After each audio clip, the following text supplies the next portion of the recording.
In this video, you'll learn how to log into Udemy using your password.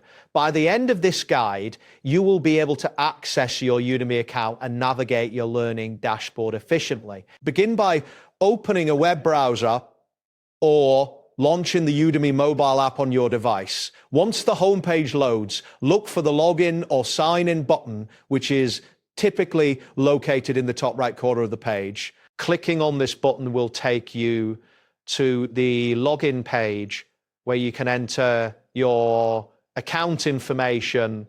It is essential to ensure that you are on the official Udemy website to protect your account credentials. A stable internet connection is also important to avoid any login errors during this process. Once you see the login form appear, you can proceed to enter your details. Next, you will need to enter your email address in the designated email field.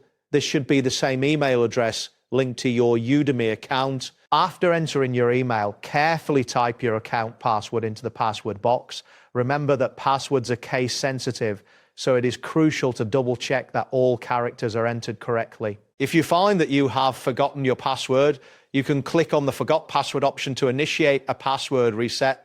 Additionally, if you have previously connected your account with Google, Apple, or Facebook, you may also log in using those options. Once you've filled in your login credentials, click the login button to proceed. At this point, Udemy will verify the information you provided. If the credentials are correct, you will be redirected to your learning dashboard. This is the main area where you can view all the courses you have enrolled in or purchased. It allows for easy navigation between your ongoing lessons and new courses available in the marketplace. On your dashboard, you will find options to continue lessons from where you left off, explore new courses, and manage your account settings. Additionally, you can view any certificates you have earned through completed courses. The dashboard is designed to provide a seamless learning experience, allowing you to start learning immediately without any delays. That wraps up today's guide. Thanks for watching, and catch you in the next tutorial.